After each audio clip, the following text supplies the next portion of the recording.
ఇక మీ మనవరాలు సత్య ఆమె అవసరాల కోసం అడ్డదారిలో తన భర్తను దక్కించుకోవాలనుకుందే కానీ భార్యగా కాపురం చేయడానికి కాదు అనేది రుజువైపోయింది. ఇక రాధిక భర్తే జీవితం అనుకుని అతన్ని రక్షించుకోవడానికి ఎంతో పాటుపడింది. ఇదే ఈ పంచాయతీ తీర్పు.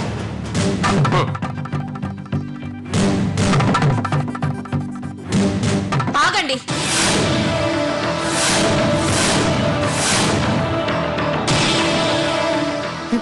నేను ఒప్పుకోను. కోర్టుకి వెళ్తాను. అవసరమైతే ఊరంతా రాధిక పక్షాన నిలబడి ఆమెకు వెన్నుదన్నుగా ఉంటుంది. కాబట్టి నిర్ణయం మార్చుకుని సక్రమంగా ఉంటాం రామరాజు గారు. చిన్న కొడలా, మొత్తానికి మా మాధవ్ని దక్కించుకున్నాం. ఇక మిమ్మల్ని ఎవ్వరూ వేరు చేయలేరు. పదండి. పదండమ్మా.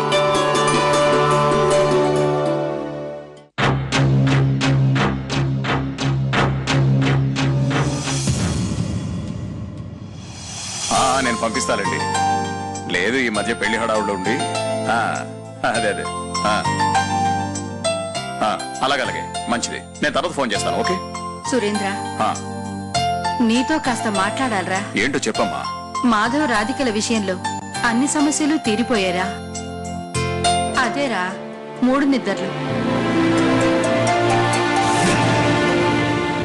అది కూడా ఆలస్యం చేయకుండా రేపే చేసేస్తే మంచిదిరా. మరి మాధవ్కి కూడా ఒక మాట చెప్పాలి కదండి. రూపా, ఏదో ఒకటి చెప్పాలని చెప్పు. నీకు ఇష్టం లేకపోతే చెప్పు, అంతేగాని మాధవ్ ఎందుకు కాదంటాడు?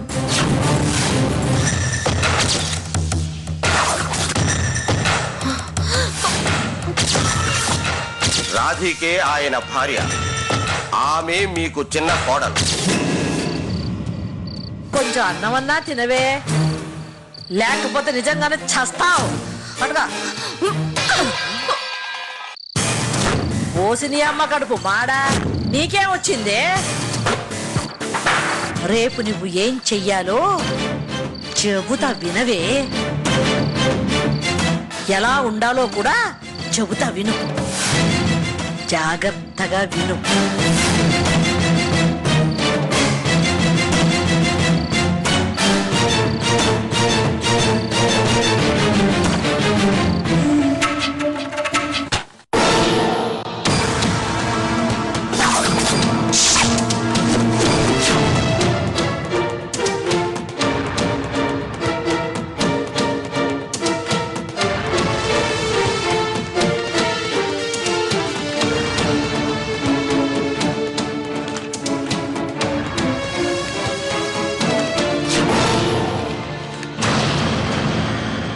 అత్తయ్య, రాధిక చిన్న కోడలు అవడం మీకు ఇష్టం లేదు,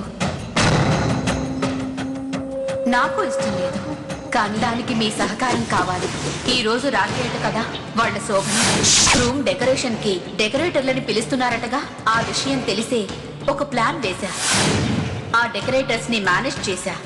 వాళ్ళు పువ్వుల్లో మత్తొచ్చి అత్తర్లు కలుపుతారు. రండి రండి, ఆగండి. రూపా, రూపా, వస్తున్నానత్తయ్య. రూపా. ఏంటత్తయ్య?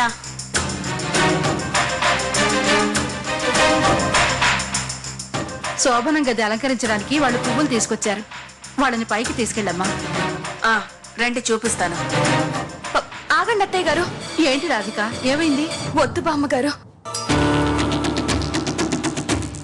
వద్దా? వద్దేంటి?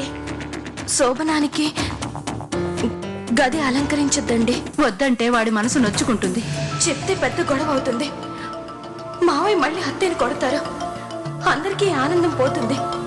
అందుకే సత్య అత్తయ్యకి ఉత్తరం రాసిందని చెప్పకూడదు. ఏంటే, ఎందుకు అలంకరించొద్దో చెప్పమంటుంటే ఆలోచిస్తూ నిలబడ్డావు? చెప్పు. ఎందుకు లేదమ్మా, వద్దంతే.